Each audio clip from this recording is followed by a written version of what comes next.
Well, welcome to the Woodland Hills Homeowners Organization. We'll get started for this evening. There's still some people that are coming in. And so we have some housekeeping to take care of first here to make sure that everybody knows what's going on with our organization and what we can expect for this evening. I'm Johnny Walker. I'm president of the Woodland Hills Homeowners. And we thank you all for joining us tonight. It's an important evening. I think we're going to have a lot of information on some major development that's going to go on in our community. And I think that they're looking for our input too, so we can make our community even a better one at this point. So let's start off the meeting is called to order. The first call is for the Pledge of Allegiance. Those are able to stand, if you would, put your hand over your heart and repeat after me. I pledge allegiance to the flag of the United States of America and to the republic for which it stands, one nation, under God, indivisible, with liberty and justice for all. Well, couple of things. The newsletter went out today to the members. And if you're not a member, you would not get a copy of the newsletter. It goes only strictly out to our members and some of the officials in our state government and city government. We'd encourage you to join the organization. It's only $25 a year to join us. We need the numbers. We need the extra monies to help us offset some of the expenses that we have. The newsletter is important to us. There's advertisers at the back of that. We ask that you help support them supporting us. Let them know that you've seen their ads in the back of the newsletter, and let them know that that you appreciate their efforts on helping us as well. Some things in the newsletter that we want you to be aware of. Some good articles that went in there. It's got some stuff on the Rams and the upgrades now to the promenade. You'll hear a lot about that tonight. Some things on the city budget that's there. Pratt Library is going through its 30th anniversary. There's also an article on the PCH traffic jams that are going on now that spread into the valley. I don't know if you've tried it and noticed the difference on that. I had the experience of trying to go down to Anaheim, and what was normally take about an hour to get down there now is 2 hours during the traffic time. Pretty tough. Neighborhood council elections are coming up. There's an article on that as well.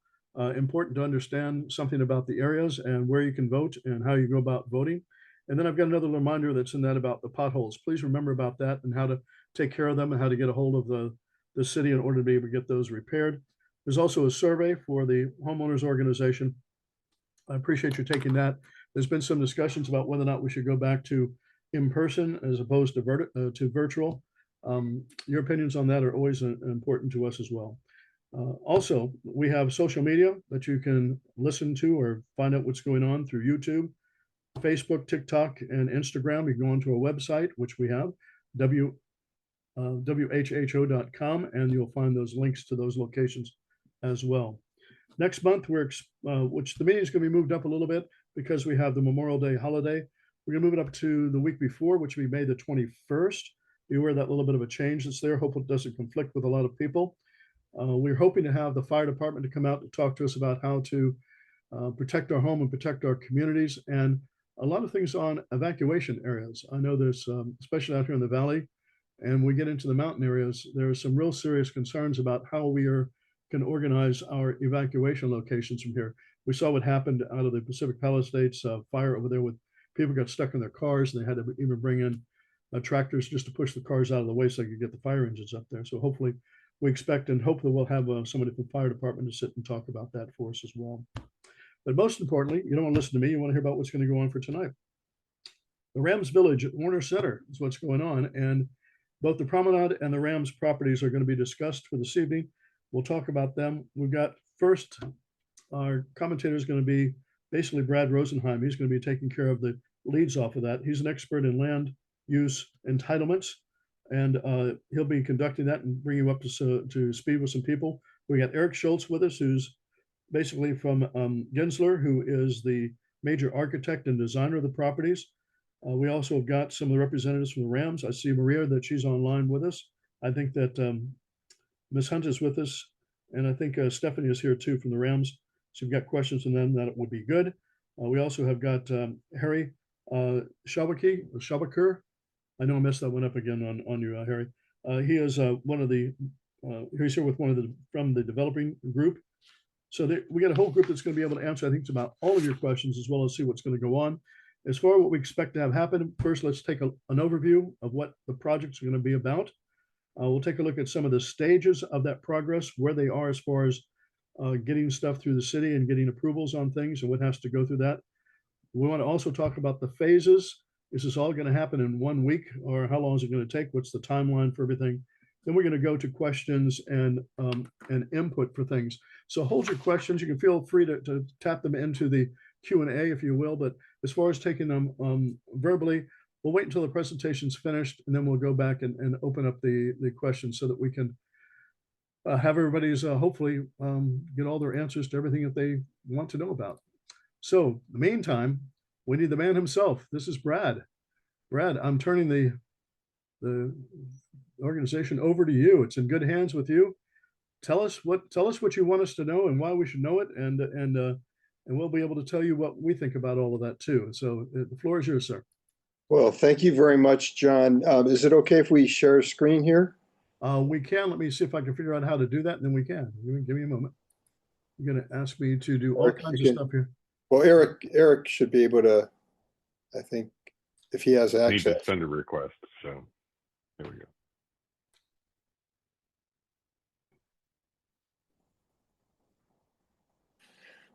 Well, I'll get started. I'm gonna open up to all of you to do it. I got multiple participants. You should be able to do that now.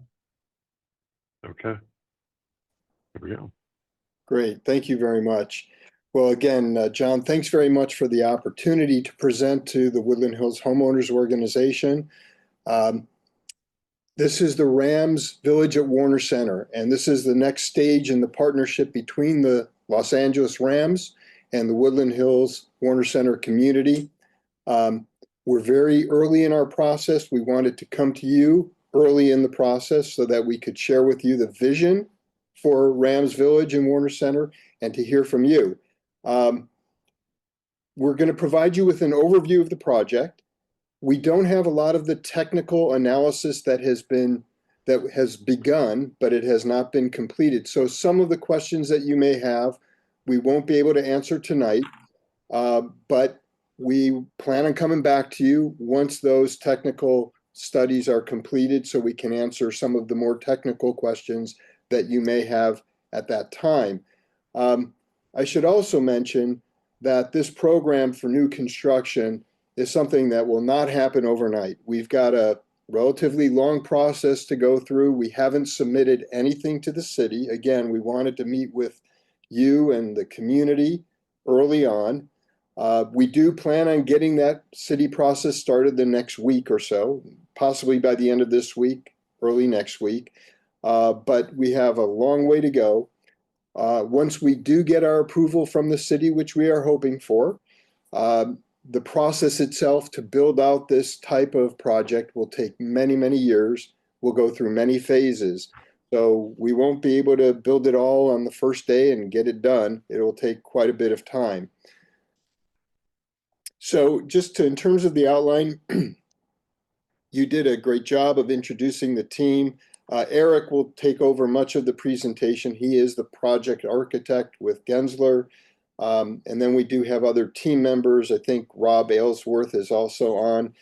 He's with the Kroenke organization, as is Harry. And then Maria, Joanna, and Stephanie are with the Los Angeles Rams. As John mentioned, my name is Brad Rosenheim. My office is here in Warner Center. And Sarah Wolfson Golden and I do land use planning and entitlements throughout the city, but have a long history here in the Woodland Hills Warner Center community. The presentation, I'll start with a little background of how we got to where we are today, and then Eric will pick up and walk you through the project itself, and then we'll open it up for discussion and questions that you may have. Next slide, please. So, as you probably know, the Rams moved back to Los Angeles in 2016. They played their first few seasons over at the LA Coliseum, while SoFi Stadium, which is a project that Mr. Kroenke and his team built, opened up in 2020, and they began their Los Angeles SoFi Stadium reign that season. When the Rams moved from St. Louis to Los Angeles, they located temporarily at Cal Lutheran, where This photo shows their temporary facility over there. Again, they were modular buildings. They built 2 fields, and their corporate headquarters was located in Agora Hills. Basically, these locations were chosen to accommodate the move in an efficient and expedient manner. It's not easy to find 15 acres, and Cal Lutheran had that opportunity. But from day one, when the Rams chose to move to Los Angeles, it was their objective. Mr. Kroenke, who's the owner of the organization, and Kevin Demoff, who is the president of the Rams, their objective was for the Los Angeles Rams to have their home in Los Angeles. Next slide, please. So they began the search for that new home, and a unique series of opportunities arose, which was very well aligned with the status of the Rams having moved to Thousand Oaks and Agora Hills. And that is many of the players, many of the management of the team, and the corporate staff had moved to the West San Fernando Valley and the Conejo Valley. And as I said, a unique series of opportunities arose. The first being the promenade site, which was entitled by Westfield for a redevelopment of the site, as I know who was very involved in. That 34 acres was put up on the market by Westfield. And Mr. Kroenke met early with who, his team met early with who, and purchased that property, 34 acres, in March of 2022. And simultaneously, and interestingly, the Anthem property immediately to the east of the promenade also became available. And so in April of 2022, Mr. Kroenke was able to purchase, and the Kroenke organization was able to purchase that property. And then shortly after that, in January of 2023, the Kroenke organization purchased the Topanga Village site, which is 30 acres. So in a matter of 10 months or so, the Kroenke organization purchased about 100 acres of real estate in the Warner Center community and made a very specific effort to start planning for the future. The Rams operations are now located in Warner Center. They moved in August of 2024. About a month ago or so, the entire Rams corporate side moved into Warner Center. So the Rams organization is now housed in Warner Center.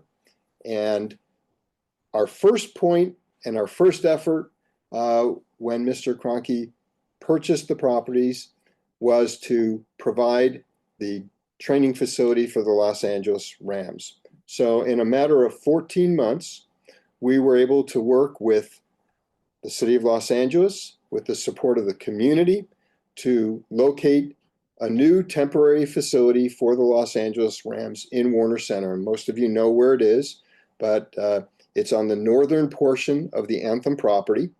There are 2 football fields. Those football fields will remain where they are today well into the future. They are part of the new program, which Eric will show you. And we were able to build 65,000 square feet of modular facility to house the team and the operations staff. And that's about 12,000 square feet more than the Thousand Oaks facility. And that 12,000 square feet makes all the difference for a much more comfortable and convenient, better layout of the facility that the team has been occupying since August of 2024. So they're extraordinarily excited to be here. The Kroenke Group and the organization, again, has invested a significant amount in Warner Center. Mr. Kroenke builds to hold. He doesn't flip properties. He is a long-term owner, and he invests in a project of that in order to sustain a project for the long term. And hopefully you'll see that level of detail and investment in the program that Eric is going to walk you through in a moment. But with that, again, I'm speaking on behalf of the Rams. They're extraordinarily excited to be here in Warner Center and to create a new community within the community of Warner Center. Eric? Thank you, Brad. So I'm going to walk you through the plan that we put forward here. And that all really starts with the approved Promenade 2035 plan that was done in 2020. And what was part of that is about 34 acres, and it was about 3.3 million square feet of development. Included in that was a good bit of office and residential and retail, but there's also a 10,000 seat sports and entertainment facility. So all the development that we're doing right now and what's in this plan really builds off of that entitlement and expands it to the new property that was purchased and where the Rams outdoor fields and their training facility is. So the new project is about 52 acres, includes that entire Promenade Mall site, plus the northern half of the adjacent site where the Anthem building is. This is what we've been proposing, which is an urban development consistent with the Warner specific plan. It has a wide variety of uses within the project.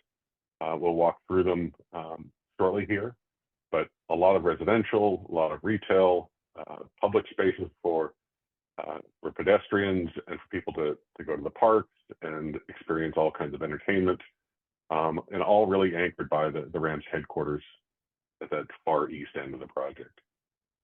When we looked at the project and we talked about where we wanted to build the massing of it, we really put all of the tallest buildings at the south part, really adjacent to the Warner Center towers. And as we move northward, we get the more low scale buildings that are what we call podium buildings, that are up to 7 and 8 stories tall.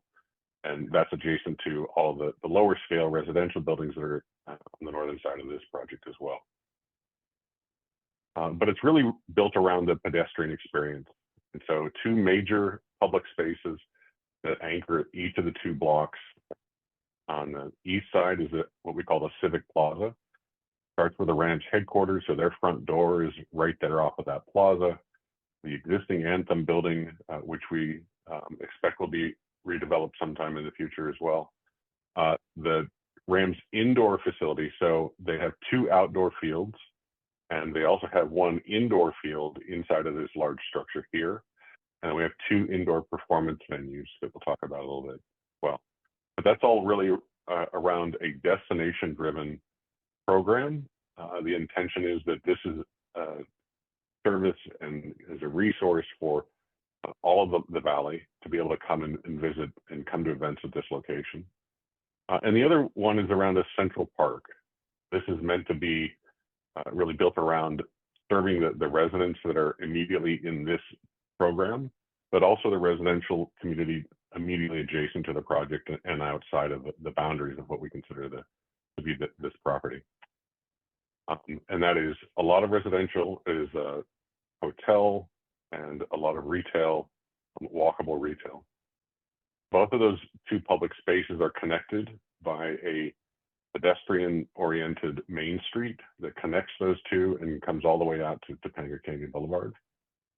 And that's crossed by Owensmouth Boulevard. And Owensmouth is the main connector between the already dense office space at the Warner Center Towers, all the way north to a lot of the retail that's there. And our intention is that because we frame this boulevard within our properties, we want to turn this into a great walkable, real American boulevard, tree-lined with median district down there, and very friendly to people that are walking in that area. Additionally, we've made pedestrian paths throughout the project, connecting the Topanga Village all the way down into the Central Park. So what you're seeing in that big heavy green area is a connection, a series of linked amenities and outdoor spaces, park elements that go and connect down to the Central Park.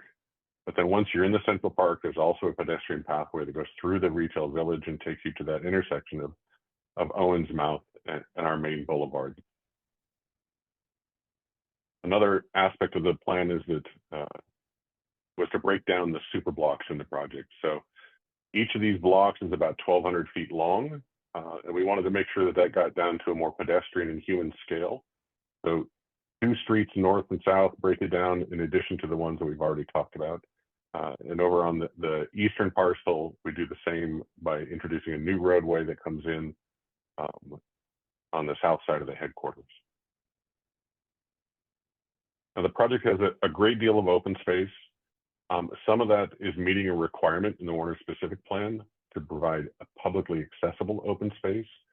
So the requirement on that is 170,000 square feet. We're providing almost 190,000 square feet of publicly accessible open space. But on top of that, all the lighter green areas in the project add up to over 240,000 square feet on top of that provided PAOS. And that takes the form of a central park that's 1.5 acres. There's also this civic plaza, the other anchor public space in the project, also about 1.5 acres. But that connection to the Topanga Village is also about an additional 3/4 of an acre. And there's another 3/4 of an acre of outdoor plaza space inside of what we call the retail village. Landscaping is not just at the street level, it's also on top of the buildings. It's all heavily landscaped, a lot of outdoor spaces built into the projects, not just in the residential buildings, but in the office portions of this, the mixed use pieces, and even the Rams headquarters is landscaped on upper levels. And this is what it looks like at the ground level. So we are a total of about 5 million square feet now spread across these 52 acres. Our density is about 2.2. It's slightly less in a blended way across both of these parcels than what the Westfield project had. And about 2/3 of this project is residential. That ground floor, we talked about what the pedestrian experience is here. One of the key aspects of making a great walkable street is having active uses at the ground floor. So a lot of retail storefronts that really front against all of these public spaces. We have an anchor retail at the northwest corner. There is a space here for a grocery store, an anchor grocery store in this parcel adjacent to the Topanga Village linkage. We also have a boutique grocery store planned in the retail village and a large sports bar that's above that. And in addition to all the retail on the project, we have a lot of live work that is down at the ground floor, and that is all the orange spaces you're seeing there. As we talked about 2/3 of the project is residential, and that is in 2 forms. So the lower scale stuff is on the north side here, and then our type 1 residential high-rise buildings are all on the south side. I think generally we believe that the lower scale buildings are going to be built in the early phases, really built up momentum and interest so that we can build the taller residential buildings, the high rise, when they're economically viable. About 3,000 units of residential in the project. Additionally, we have about 500,000 square feet of office, and about 100,000 of that is held out for medical office. So the doctor's offices can be built into the project. But the far east end of this is the Rams headquarters. So this is really 2 components. It is the blue piece is the Rams headquarters, which is sitting in currently where there's an open parking lot. We would build that while the temporary facility is still in place. Once that's complete, they would move out of the temporary facility into that Rams headquarters. That would clear out that space to be able to serve as the Rams indoor field adjacent to that. And then the last piece of that is the indoor performance venue. So we've got 2 venues that are built adjacent to that, a 5,000 seat venue and a 2,500 seat venue. And we're also holding out an option to put 2,500 seats inside of the the indoor field for the Rams, so that we could do public events inside of here and potentially bring the public to see the Rams practice on the inside here. That's the program, and this is the design that we put forward. So a lot of the public spaces are really built around this idea of an outdoor room, and we designed the buildings in such a way that they can participate in an outdoor space. It's not just flat buildings up against the public space. So the park has a band shell. There are restrooms built into that, opportunities to program that and do concerts in the park. This is that retail village program. So this is really our most mixed use component of the project. We have low scale 1- and 2-story retail buildings at this in the foreground here, all around this central plaza. It's all intended to be mass timber construction. And then it steps up. There's a plaza that is one level up from there with an entry to that sports bar. Also the restaurant for the hotel. So this tower on the right, half of that is a hotel. The top half of that would be branded residential, really tied to the brand of the hotel. But the pools for that is down here at this level, and then it continues to step up as you go up through the building. This tower on the left here is residential as well. All of our tallest buildings are on the south side. They're all facing towards the office buildings that are already there. This is where we felt it was most appropriate to put that density. And this is the Civic Plaza. Holds about 1,000 people on the outside for public events. Be able to show things on the big screen there. That's the front door for the Rams headquarters. Is right off of that plaza. All of the parking for this project, we've got about 2,000 spaces that are all below grade, and people would come up into one of these kiosks here or over here. And the 2 performance venues are on the left side here. One of them is on the ground floor, and one is up on the second floor here, with food and beverage and retail all of the ground floor. Looking back at that mixed use portion of the project, this is that same intersection. So it's Owens Mouth and our mid-block road that we're calling Touchdown Drive. And same intersection down low, looking back the other way. You can see the Rams headquarters in the distance, the old Anthem building on the right side there, and one of our performance venues with terraces on the top levels and active uses in the ground floors. As you go north on Owens Mouth, as you get more towards the residential areas, you can see that the scale really drops down. It's 1-story tall, and there is active uses in retail at those corners. The far east side on Canoga, this is the entrance to the Rams headquarters. And this is really where staff and employees would come in, and the players, they would all come in from this side and enter through a secured driveway to get to that side. So the main entrance for the public is over on the plaza side, and this side is really for staff. And I'll hand it over back to Brett. Thanks very much, Eric. So you can see the nature of the project. As I mentioned, it will be built over many years in several phases, but the total expectation for job years created for the construction is over 31,000 total job years. By the way, all these are in December 2024 dollars. This is based on an economic and fiscal impact analysis that was prepared by RCL Co., which is a real estate consulting firm. The total labor income to build the project would be well over $2 billion, and the economic impact would be nearly $4 billion. We would expect that, and I believe this is a low assessment, but the assessed value of the project upon completion would be in the range of $4 billion or more. In terms of reoccurring economic impacts, there's roughly 8,500 jobs, and these are LA based, not outside of the LA area. but LA at the site, and $750 million in total annual labor income. And I like to say this, even though the Rams folks don't like me to say it, but that does not include the salaries of the Rams players. And nearly $2 billion in operational economic output. I'm sorry. Next slide, please. And one of the things we wanted them to look at is what will the impact be to the city?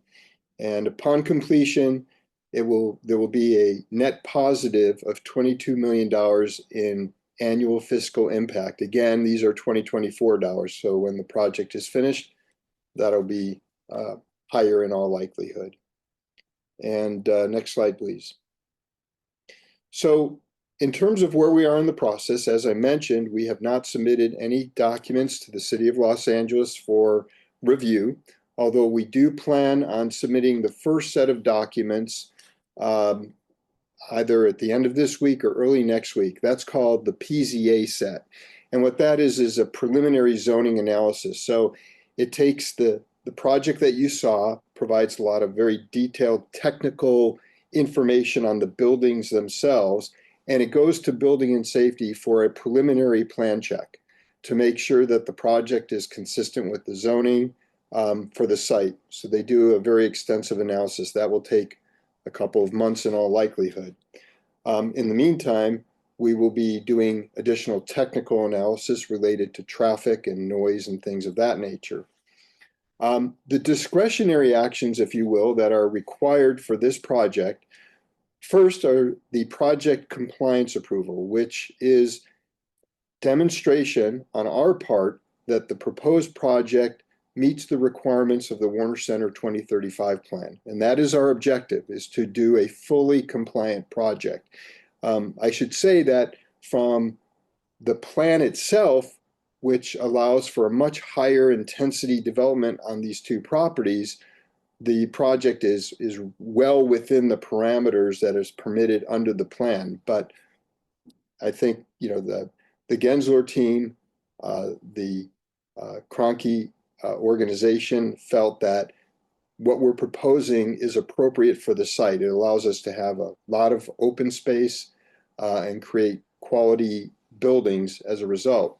So we'll be seeking a project compliance for a multiple phase master plan project that will include the entertainment uses that were described by Eric, as well as signage, and then incentivized uses, which is sort of a wonky element of the Warner Center plan. We will also be seeking a density bonus request with a waiver and concession incentive. What that also does is requires a component of affordable housing within the project. Not the whole residential by any means, but a component of affordability. We will be seeking master alcohol conditional use consistent with what had been approved with the promenade plan. We haven't really got into the details of that, but we will be refining that over time. And presumably when we come back to you, we will be able to share a little bit more information on that.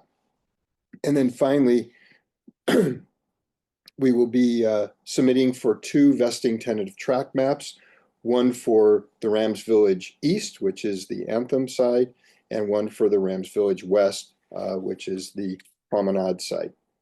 So those are the discretionary actions. We, again, are seeking to remain consistent with all the underlying requirements of the Warner Center plan and the Los Angeles Municipal Zoning Code. So with that, John, I think, well, there's one more slide. Thank you. So happy to answer questions or enter into discussion. Well, let's start off with a couple of things, Brad. You were talking about the economic impact that is going to have at the location. Can you give a bit more explanation of what that really means? In other words, you mentioned there's going to be a certain amount of taxes that are going to be generated every year, would expect for that location, but there's no guarantees they're going to stay here in the valley. Those are going to go over to the general fund, and they can be used by the city the way that they're going to do it. Is there anything that you can do or can suggest or propose that would keep some of those funds out here in the valley so that we can utilize that with some of the impact that is going to that this is going to generate? That's a great question, John. I would say that that effort may be pursued by other organizations. The Warner Center Association, for instance, maybe in partnership with your organization and the neighborhood council to retain some of that economic benefit to the local community. But I will also tell you there are certain fees that are going to be mandated for this project. Most significantly, the mobility fee under the Warner Center plan. And I can't tell you how much that is at this point. We haven't really done the calculation, but it's going to be quite significant. That will be retained in the community, as will the arts fees that may be assessed as part of the project. The developer does have the option to do on-site art and create opportunities for on-site art for the community within the project, or to pay into the trust fund that was established for Warner Center under the Warner Center 2035 plan. So there will be funding maintained and retained directly in the community for those. Let's talk just a moment about the mobility funds. I don't think that most people know about that. Turns out you and I both happen to serve on a committee that that the councilman has put together for those mobility funds to be utilized. Rather for them to hear it from you rather than from me, what are those funds to be used for? And they're going to run into quite a bit of money. I mean, the Rams have already put in, I think, $500,000 at this point in time for what they've done for the field over there alone. And this project will generate probably millions of dollars of those mobility funds. What are those going to be used for in the community, and how is that going to be able to offset some of the impact that this might have?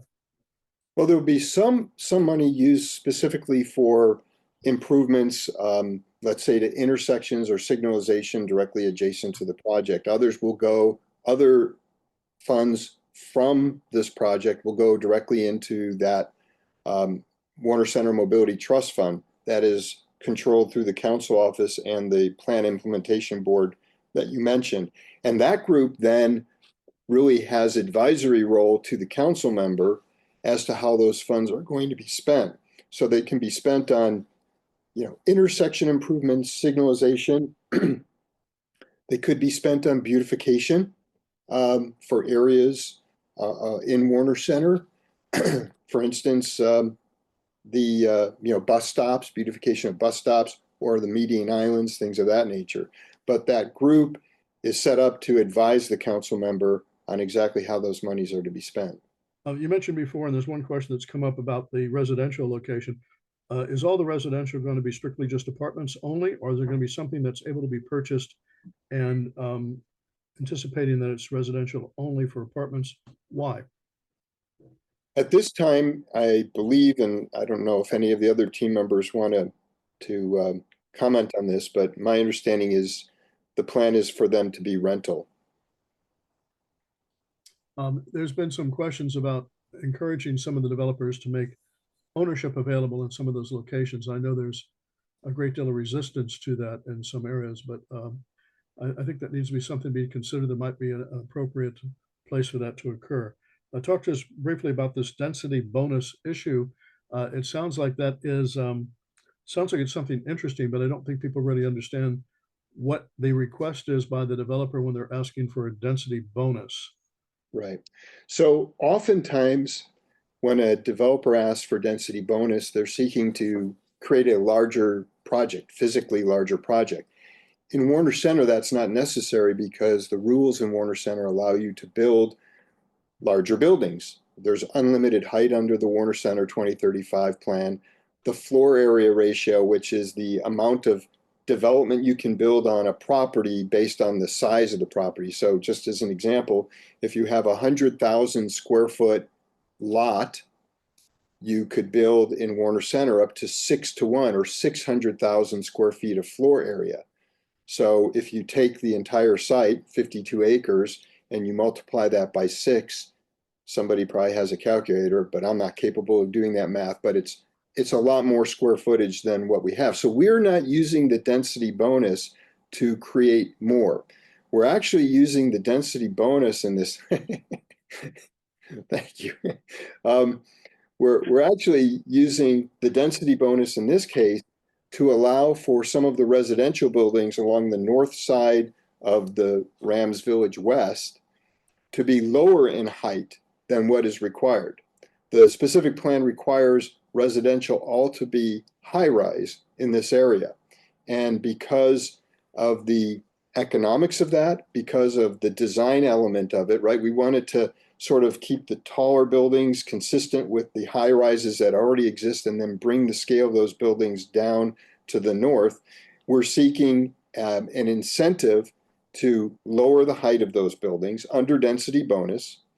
And then we're also seeking to deviate from the graduated FAR table that's part of the Warner Center 2035 plan, which dictates how much residential versus non-residential can be built on a site. That's, again, it's a little wonky, but those are the two, there's one incentive, one waiver that we're seeking.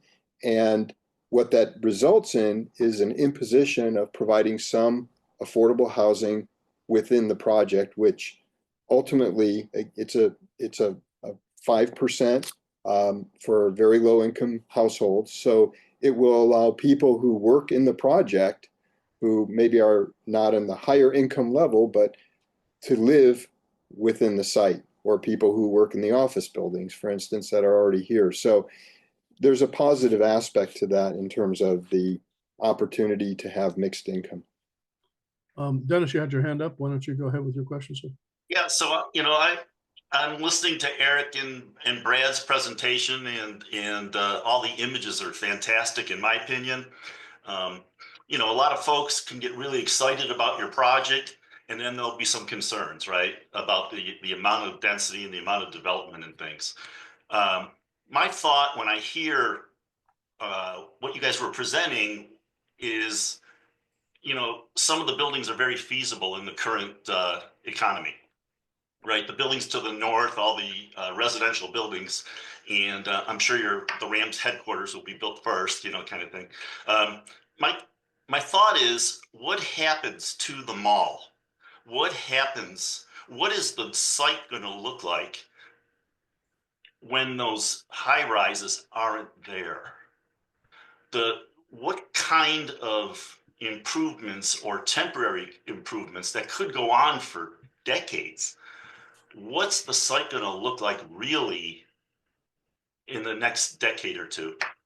And so has anyone given any thought to what you really need to do to those existing parking lots and that mall? And also, when is the open space going to be provided? If you could, has there been any thought about what we're really going to be looking at least in my lifetime? That's a great question, Dennis. It's something that we're really working on now. I will tell you that the portion of the park, as I understand, and Eric, you may recall the details more than I do, but as you can see on the slide here, the Northeast residential buildings, the plan is to build those first. Those buildings are consistent with the approved plan under the Westfield Promenade 2035 plan. So the plan will be to build those first, and when those get built, a portion of or all of that central park will also be built with the second building, which is the southern of those two buildings. As you pointed out, in all likelihood, the other retail and residential buildings on the north portion will get built sooner, in all likelihood. And that park will become integral to that as well. But your question, which is a great question, what's going to happen to the rest of the site while those are being built or occupied? We're in the process of trying to figure that out, because that's not an easy, there's no real easy solution to that. It's a great question. Hopefully when we come back, we can give you a little bit more detail about what that plan will be. Can you tell us something about what's going to go on with the Anthem building? Is that staying 100% the way that it is? Is that changing? What's happening with that? Eric, do you want to address that, or? Yeah, so I will say it's not within the bounds of the project that we're proposing at this time. I do know that the Cronky organization is looking at a couple of different options for getting that building to be occupied in the immediate future. So some of that requires us to do some remodeling of it, but we're weighing a number of different options for that. We're also looking closely at who the potential tenants are for that. That there is not a huge market out there for office space right now. And so being able to modify that building in a way that attracts tenant is really what we're looking at the closest right now. By the way, if anybody has any questions, go ahead and raise your hand. We'll be able to take those questions live. Chris Rowe, you've been unmuted, or go ahead and unmute yourself. There you go. You may ask your question. Go ahead. Thank you very much. I put several questions into chat that whoever has access to the page should be able to see. My greatest concern on this project, as well as the Westfield project, has always been the impact of all the building of the high rises after these lower structures. So for example, the Northeast residential are going to be built first. That means that those people that are living there, some of which may be low income, and the park and everything, they're going to all be exposed to the future construction noise. So it's my position that the hotels and the taller buildings to the south should be built first. And therefore, then there won't be as much noise when they put in the northern structures. I also, in my comments, mentioned testing the properties for uranium and thorium and their daughters to determine whether they should be mitigated for radon intrusion. You've got underground garages. I have recently tested my own home and found it to have radon. I've tested it and with canisters as well as an ongoing electronic device. And so all of Woodland Hills residents and stuff like that should be aware that you should be testing your homes, because we do have the potential for radon intrusion, and it's the second leading cause of lung cancer. But I also put into chat that in 2020, September 6th, it hit 121 degrees at Pierce College Weather Station, which is not that far from there. And so I don't know how the Rams expect to be practicing when we have that type of heat in the valley. It hasn't gotten that high since, but it certainly does get up in the high teens, in those summer months that they would be practicing. So that needs to all be considered, that maybe they want to build an indoor venue to practice or something like that. And that's why I'm thinking that the taller structures you may want to go into first. And so thank you for your time. And by the way, if anybody does have questions, do raise your hand for that. We don't want to really I'd rather take them live rather than going through and just reading them out from everybody. I'd rather for you all to have a bit to say in that. But go ahead if you have comments about Ms. Rowe's statements. Thank you very much, Chris. The technical studies will definitely be done relative to noise, air quality, all that. Your comment about the heat, obviously, we all feel that occasionally during the summer. One of the proposals is to have an indoor field for the Rams. So you can see where Eric is circling or trying, there we go. That is an indoor field.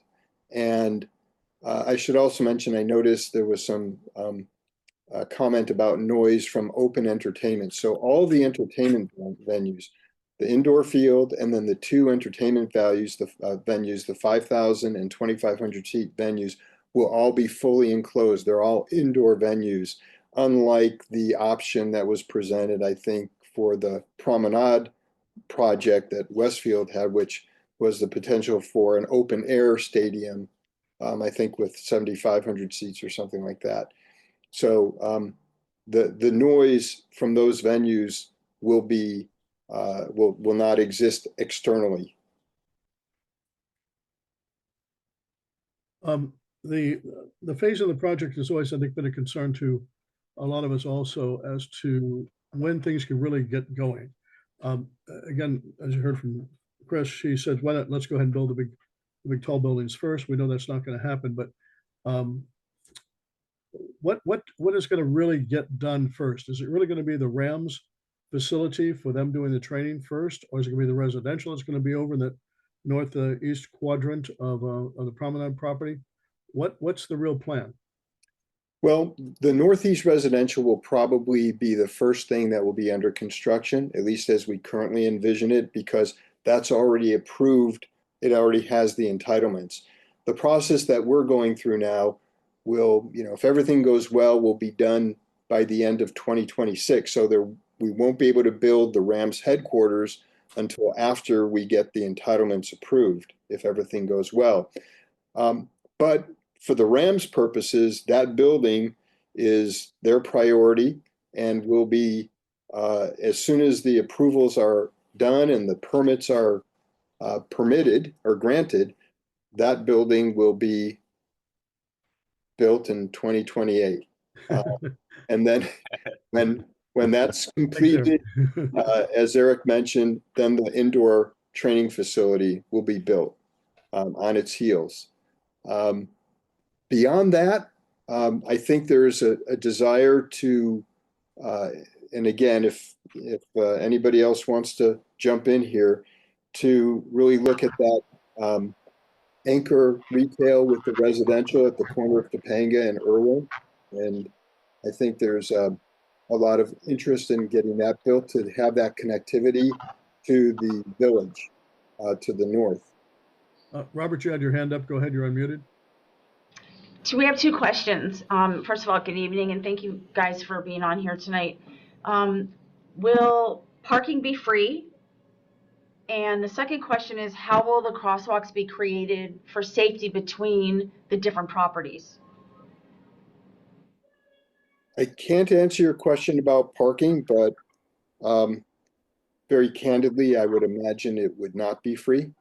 In terms of the connectivity between the sites, the pedestrian activity is very, very important for us. And that's something in terms of going north to the village, we're looking at very carefully. Given the location of Topanga and Irwin, that may remain the most significant connection to the north. In terms of the connectivity between the two Rams Village West and East, Touchdown Drive will be the primary connection between those two, which is currently signalized and will remain signalized.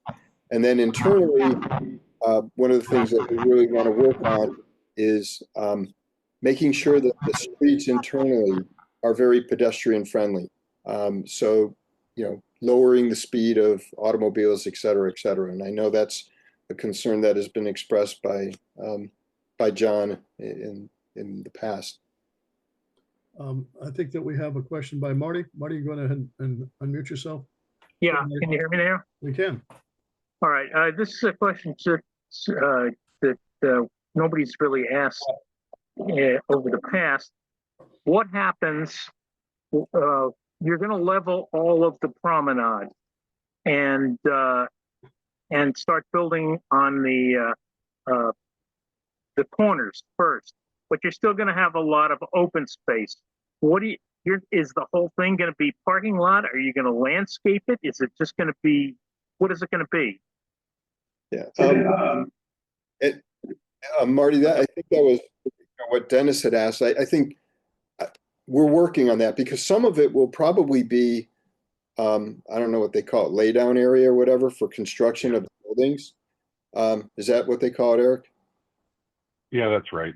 So what is built into the original Warner's, the original Promenade 2035 plan for these two buildings up here, these residential buildings, is that when these are built, it was intended to be that the mall was torn down and that the area that used to be the footprint for the mall was used for laydown space. There's also a provision to do an interim park as part of that. So that as part of the entitlement for at least the second building gets built onto that, that is what is contemplated, and the remaining part of the parking lots would stay intact. And we expect to be consistent with that. Don, you've got your hand up and you're unmuted. Go ahead. Yes, thank you. The presentation is quite informative. The program or the project looks like it's going to be adding even more stress to our already overstressed infrastructure, including water, sewer, roadways. Will any provision be made on this plan to upgrade any of the infrastructure in the entire area? Thanks very much. Actually, that is part of the technical analysis that's being done now. So I can't answer that question at the moment, but that is being studied. And of course, as you know, we have to go to the city to get confirmation that they will supply water. It's a water assessment is what they call it. So we will be entering into that process with the Department of Water and Power. Similarly with sanitation, we have to go to them for sewer accessibility and whether the sewer system is it has the capacity, and if any improvements would be necessary. So I don't have the answers to those, but those are all analysis that we have to go through prior to getting permits issued and approvals. Terry, you've got your hand up and you're unmuted. Go ahead with your question. Terry, go ahead.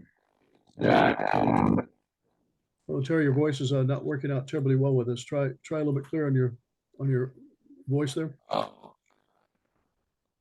I'm afraid we'll have to get back to you on that, Terry. See if you can readjust your sound there. It might help out a little bit on that one.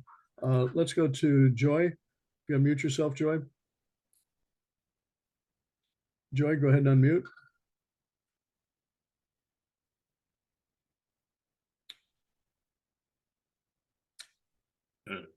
Joy, you're able to unmute yourself? All right, we'll move on then. It looks like it's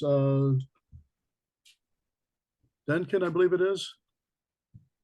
Hard to read on the screen here sometimes. You can unmute yourself. Go ahead with your question. Hello, yes. How are you going to protect the neighborhood west of Topanga from overflow parking? Well, we will have, I think it's, Eric, 9,000 plus parking spaces on site. I think one of the things that they're concerned about honestly, Brad, we went through this before when we were looking at the property in the promenade, especially with the arena coming in. One has to do with the noise that would be generated by the complex that would be developed in the promenade, and that noise spilling up into the hillsides. It's on the west portion of that. It acts almost like a microphone, if you will, going up in that area. I know, for example, up in the hillsides, we can hear the music that goes on down in the Warner Center area when they do the concerts in the park. There was also problems with what was going to happen with any kind of parking, because if it's going to be charged parking for the locations and that, people would find a way to get up into those communities and park up there and then walk in instead of paying the price, especially when you get into concert season. The people don't want to pay, exorbitant parking fees or what have you. Now, I think that's what they're really asking. Have you started any plans on that? I know that there was a great deal done on the Westfield property at the promenade that might be a carryover to that on some of the traffic studies and noise studies. Yeah, it's a great question. And I don't have an answer for you right now, but we will look at what the Westfield project did and see if that's something that we can implement for this project. And if there are ideas in terms of preferential parking or something like that, there is some of the mitigation money, the mobility fee money, does go to neighborhood protection. So certain things can be done with those funds that could be maybe helpful to the abutting neighbors. But it's a great question and something we will look into deeply. And again, when we get back together, we can discuss it in greater detail. A lot of details Yeah, still to need to be follow- answered. Go ahead, Eric. Yeah, to follow on to Brad's initial comment, we have about 9,000 cars in the project. It is parked significantly more than the code minimums on the site. Also keep in mind that the Warner specific plan has parking maximums that we're allowed to build. Now we're certainly below that, but each one of the projects that we're building in here, each one of these phases are all self-sufficient in this manner, so that we're not building one portion and then counting on a future phase to provide the parking for it. All of the parking on each one of these projects is all internal to the project. It's both above grade and below grade parking. The flow and the traffic to get into each of the parking areas is carefully thought out so that there's not log jams in the project. So there's a lot of thought that's gone into how the project is organized, but the total quantity of parking is something that we continue to study. Good. Marilyn, your hand has been up and you're unmuted. Go ahead with your question. So have a question about parking. Having been to SoFi and the disaster that is exiting, the stadium after an event or a concert, what are your plans for traffic flow? You've made a lot of comments about pedestrian friendly, but if people don't have a place to park easily, possibly for free or low cost, are they going to go to your parks and your open air things if parking is $25? So traffic flow, safety, and sufficient parking are my three main concerns for this. I have a relative that lives on Canoga in one of the condominium things there, and he's quite concerned about what traffic is going to be like, coming home from work or going out or doing something like that. So will you have monitoring of traffic pretty much all day and all night, I guess, when there's an event or a game? Thank you. Thank you very much. Great questions. These are things that are being analyzed as part of the traffic analysis. And in terms of the flow in and out of the site, it's a great question. I know that our traffic engineers and Eric have been working together to make sure that there's adequate ingress and egress to accommodate cars and traffic flow smoothly. So I don't know, Eric, if you have anything to add to that, but when we come back, we can provide a little bit more detail into how that works. I would just say that there was a traffic study done for the promenade plan originally. There were trips limitations that were developed for Warner specific plan. Our intention is to stay within those parameters, and those are traffic levels and quantities that were studied initially, and our intention is to stay within those amounts that were allocated for us. Shelley, you had your hand up, but one of our board members. Go ahead with your question, Shelley. Sure. Thank you very much. Thank you for the presentation. I know John touched on this a little bit when he talked about the mitigation fees, but my question is a little more specific. For example, this whole project would have to be under the Topanga Police Station. And I know right now they are barely able to cover their area as it is with, as we all know, police recruitment down and staffing numbers down.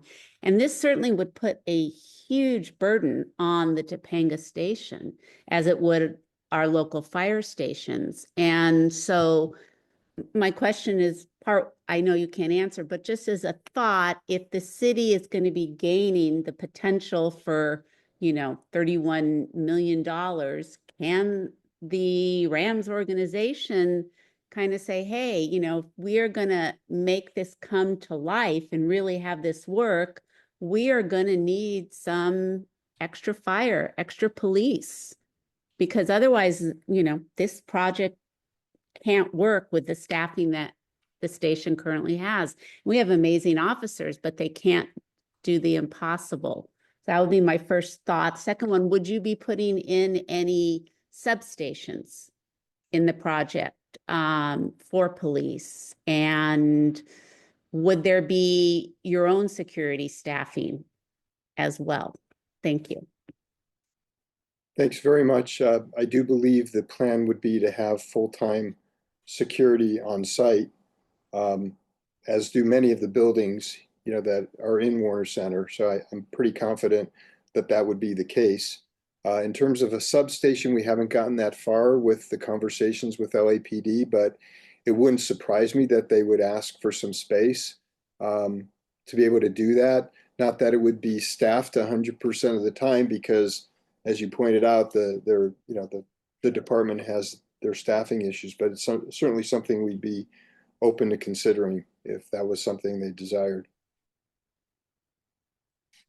Gil, you've had your hand up. You can unmute yourself and ask your question. Can I just ask one further point? Would there be meetings with the captain of Topanga, with, the fire captains of the areas, for them to give input on what they really think they would need in terms of staffing to make this amazing plan successful? Because we certainly need them for this to be successful. Yeah, that we have been meeting with the police and fire. Okay, thank you. Gil, go ahead with the question.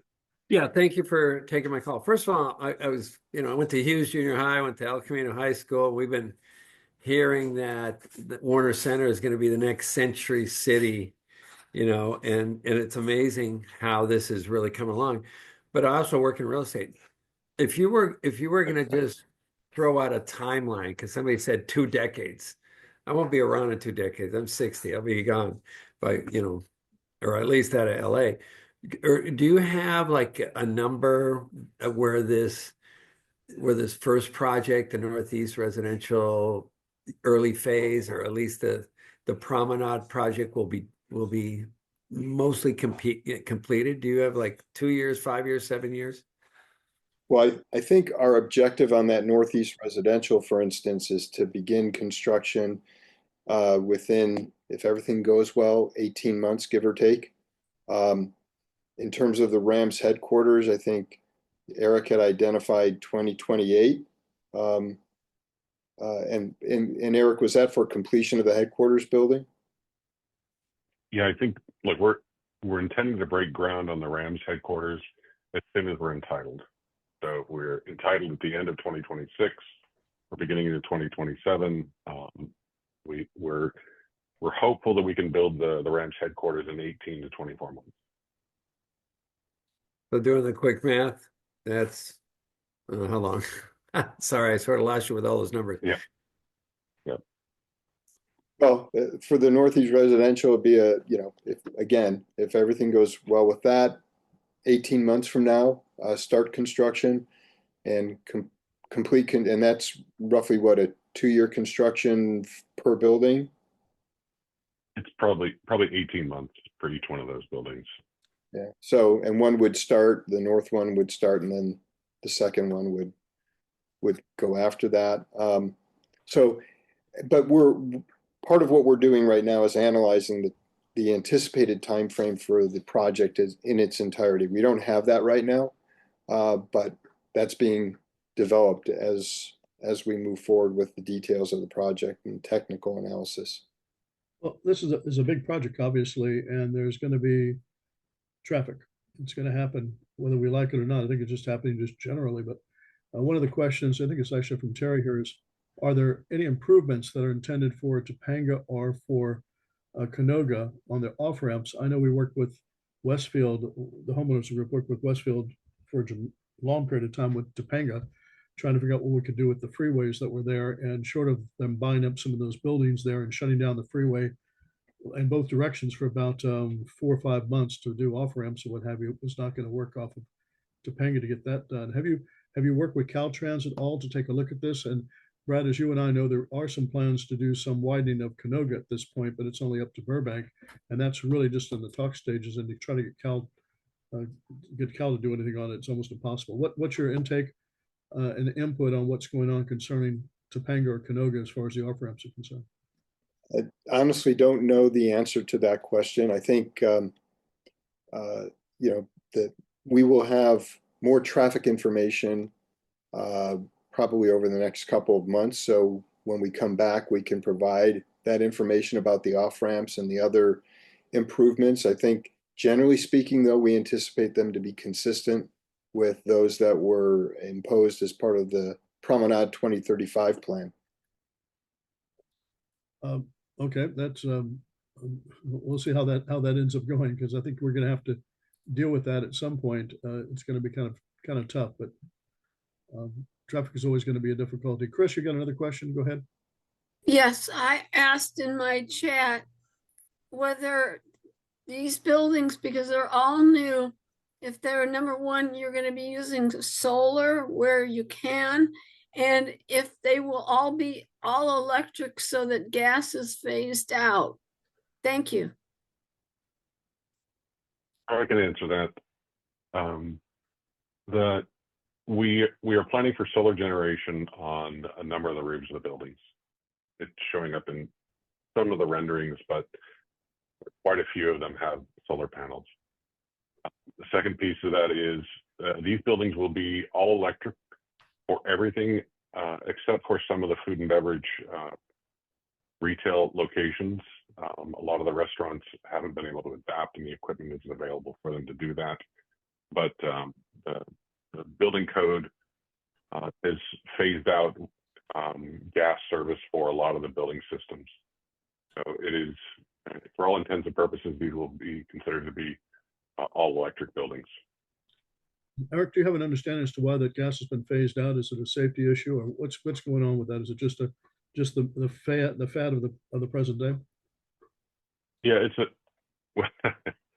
is a sustainability issue. All right, sounds good. Looks like we have Adia. You can go ahead and speak. You got a question? Yeah. Hi, my name is Ida. I just wanted to sorry. thank you guys. First of all, I'm going to become a member. You guys put the best programs, so I really appreciate that. $25. It is worth it. $200 is even worth it. Honestly, we need your help and support. No, you guys do great. My question that a lot of other people asked was the traffic and the density and how to get in and out of freeway and go to work. Not everybody is going to work at that center. People are going to work all over the place. However, you said something just now. You said that Canoga Avenue is going to be become wider. Is that really going to happen? Brad, do you want to put the input on that one, or I'll follow in what I know if you want. You've got probably more information I do on that. Yeah, the senior housing project that is being built right now at Burbank and Canoga. That's Wisteria. That's Wisteria, right, is required to do a 12-foot widening of the Canoga frontage. Wow. The idea is to create a free flow right turn lane from the off ramp onto Canoga, so that lane would accommodate the free flow right turn.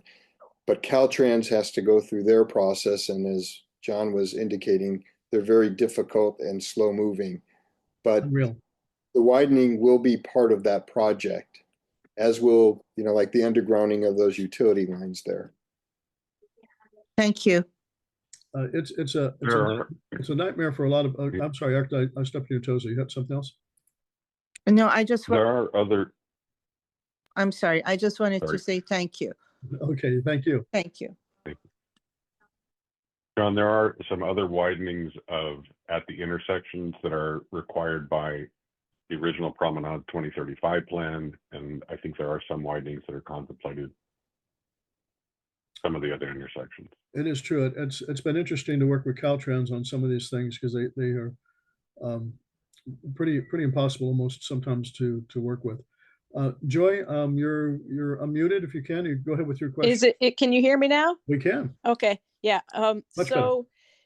I do have a few concerns safety wise because Topanga is regularly shut down for fire safety. And we do have issues with traffic already getting off of DeSoto, Canoga, and Topanga, as well as traffic on Victory. And so I do suggest that maybe they could work something out with the city for a close location that could be used for a city parking structure like they have in Santa Monica. This whole area needs a fully dedicated parking structure. They are planning on doing some valley events during the Olympics up in the valley, as well as they are trying to bring people to these places where there just hasn't been enough parking. I mean, I don't know if any of you have been to the mall at the holiday time. Even at the mall, it seems like it's hard to find a parking spot. So I think it would be wise to try to see if there's something the city can do, if there's a location not far. But for SoFi, I know personally a lot of people in the Valley go to Pierce College and take the shuttle to go to SoFi. That's how they go. They'd rather shuttle from Pierce. There's a bus that'll take them. And so maybe they can work something out with Pierce when there's events or something for extra parking. But I don't want to see that there's no parking at the mall or the village or other places because there's events for the Rams. I think that we need to address safety for fires and safety for evacuation and work with the city on coming up with a parking plan outside of just the 9,000 spots. Thank you.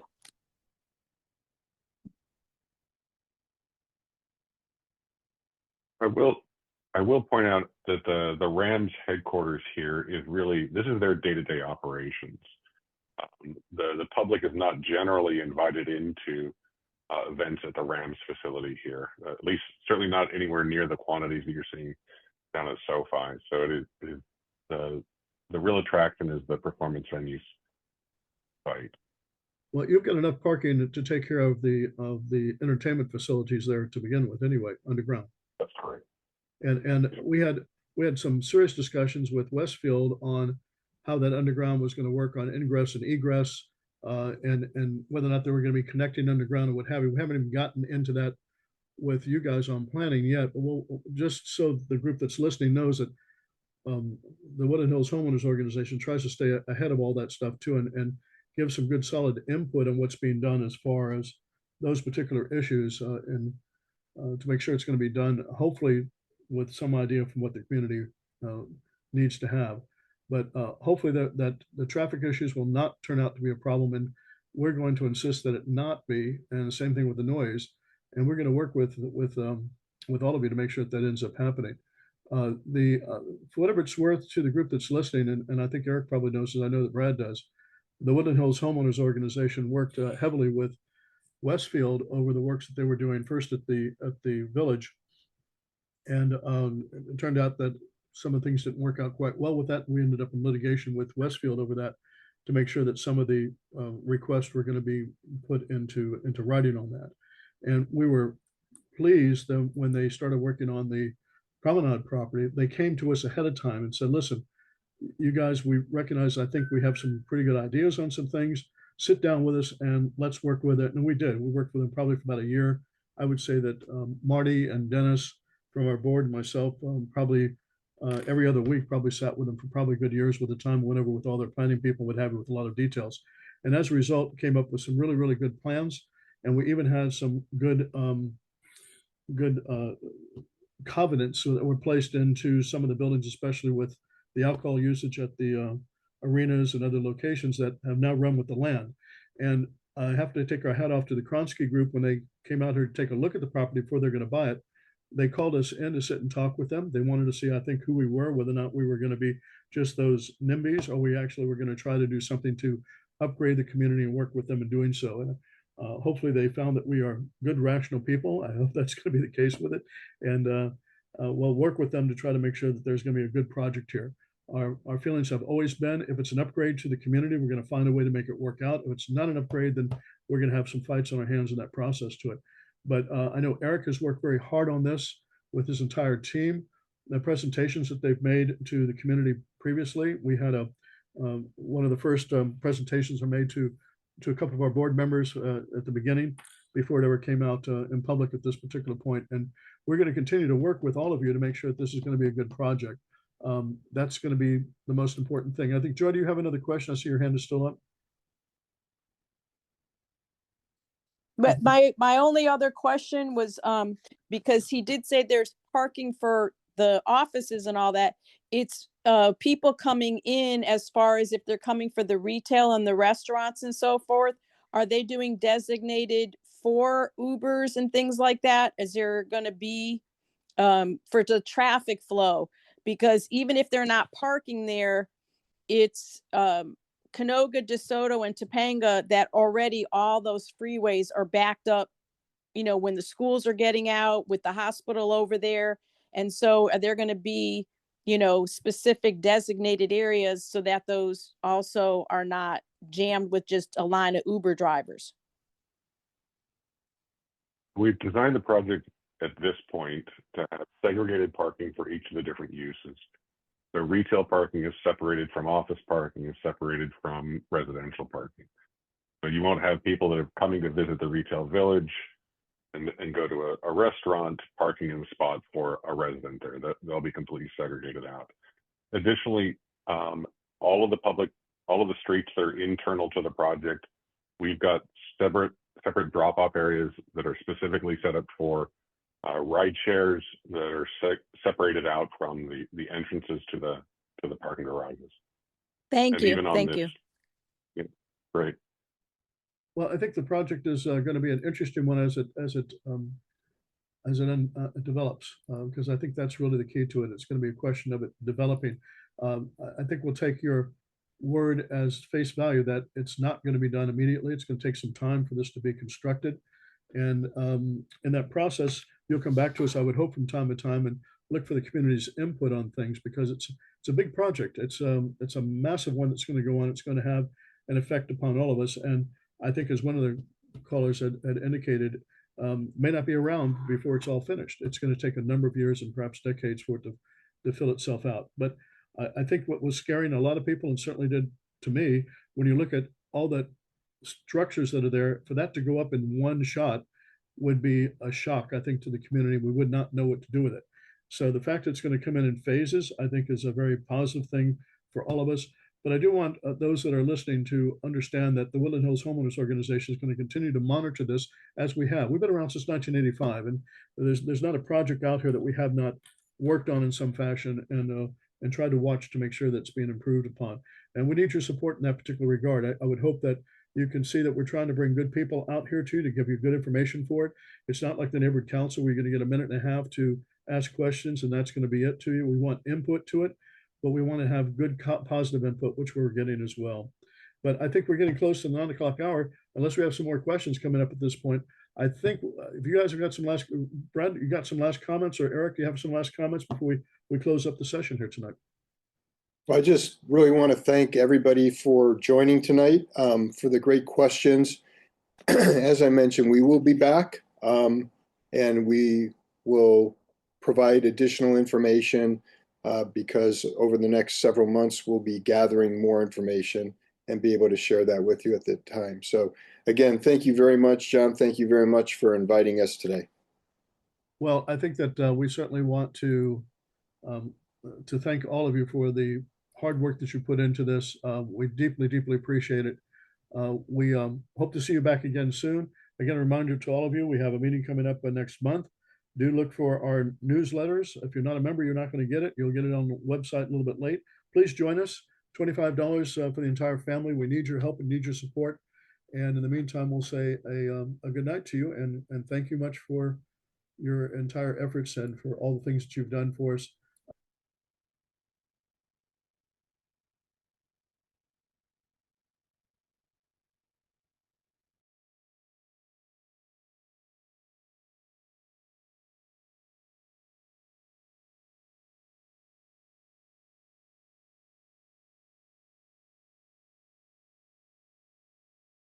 John, you are muted. You're muted. If you're trying to talk.